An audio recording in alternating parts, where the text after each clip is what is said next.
कांग्रेस के कई लोग बीजेपी में भाग रहे हैं। कमलनाथ, जिसको कहा गया कि इंदिरा गांधी का तीसरा बेटा, अब सुना है कि वो भी जाने वाले हैं बीजेपी में। अशोक राव, जो मुझे गाली देते थे, आज मोदी के पैरों के पास बैठकर गपागप चाय पी रहे हैं। कल तक बी टीम बोलने वाले आज खुद मोदी के पास जाकर राज्यसभा की मेंबरशिप ले रहे हैं। कि भारत के संविधान में फ्रीडम ऑफ रिलीजन एक फंडामेंटल राइट है, डिग्निटी एक फंडामेंटल राइट है, और बीजेपी आरएसएस ये चाहती है कि हमसे हमारी डिग्निटी को छीन लिया जाए। मेरे अजीज दोस्तों और बुजुर्गों, आखिर कब आप लोग बेदार होंगे? क्या आप कयामत आएगी तो जब बेदार होंगे और अपने वोट का सही इस्तेमाल करेंगे? याद रखो भारत के मुसलमानों, मेरी इस बात को ज़हन नशीन कर लो कि बीजेपी को रोकने की जिम्मेदारी सिर्फ 17 करोड़ मुसलमानों की नहीं है। बीजेपी को रोकने की जिम्मेदारी हर समुदाय के जिम्मेदारों की है, मगर हम ये समझते हैं कि सिर्फ हमारी जिम्मेदारी है। अरे बताओ, आखिर कब तक आप इन्हीं सियासी हरकतों पर अमल करते रहेंगे? बताइए, भारत की पार्लियामेंट में कितने मुसलमान एमपी हैं? 17 करोड़ तुम्हारी आबादी है, 14% है। आप 5% आपके एमपी नहीं है, 5% भी आपके एमपी नहीं है। और आपसे कहा जाता है आकर कि जब अकोला में इलेक्शन होगा तो तुम सेकुलरिज्म को जिंदा रखना। सरदार, मैं उन दलालों से कह रहा हूं जो मुसलमानों की सफों में हैं। मैं उन चौधरियों से कह रहा हूं जो दिल्ली में बैठकर हमारे इत्तेहाद का सौदा करते हैं। अरे तुमको क्या अल्लाह का खौफ नहीं है? तुम कब तक मुसलमानों का ठेका लेकर नुकसान पहुंचाओगे? अरे बताओ तुम इन लोगों को कि आज मोदी अगर जीतता है तो मुसलमानों की वजह से नहीं, मोदी अगर जीतता है तो उसने अपने आप को एक बड़ा लीडर बना दिया, हिंदू हृदय सम्राट कहकर वो तमाम मेजॉरिटी कम्युनिटी को एक करने की कोशिश कर रहा है।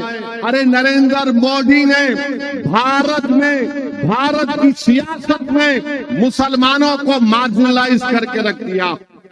आज भारत की सियासत में नक्शे में तुम कहीं पर नहीं हो। तुम अकोला की सरजमीन पे हजारों की तादाद में इस गुनाहगार और दीवाने की बात सुनने आए हो, मगर मेरे भाई बताओ, तुम्हारा भारत की सियासत में कहां है तुम्हारा निशान? बताओ, जोर से बोलो ताकि शिंदे को मालूम हो जाए, फडणवीस को मालूम हो जाए, शरद पवार को मालूम हो जाए, अमित शाह को मालूम हो जाए और मोदी को मालूम हो जाए कि महाराष्ट्र से मजलिस के 4 मुस्लिम एमपी कामयाब होंगे इंशाअल्लाह।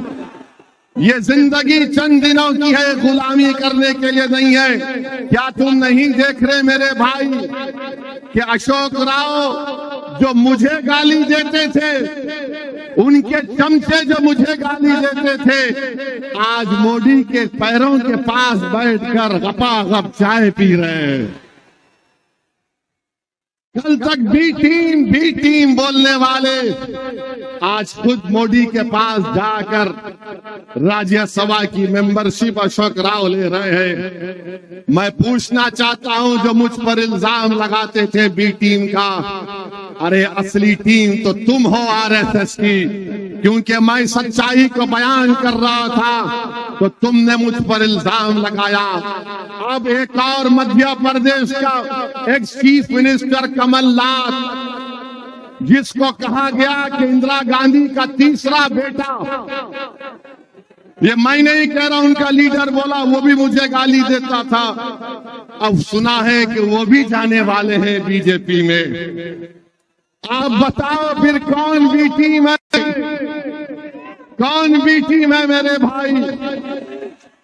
अजीत पवार, अजीत पवार के चमचे हम पर उंगलियां उठाते थे, असदुद्दीन ओवैसी आएगा तो खुला कर देगा। मैं बोलता था याद रखो अल्लाह इनके चेहरों को दिखाएगा। अब अजीत पवार किधर बैठे हैं? अजीत पवार उधर बैठ गए जाकर, और अजीत पवार बोल रहे कि मैं अपनी घरवाली को अपनी बहन के खिलाफ लड़ाऊंगा। अब आप बताओ ये क्या मामला हो रहा है महाराष्ट्र में? मेरे भाई, कांग्रेस के कई लोग बीजेपी में भाग रहे हैं। एक उनका बंबई का लीडर, है, बड़ा नमूना है। उसको खाली इफ्तार की दावत याद आती, उसके आगे पीछे कुछ भी नहीं।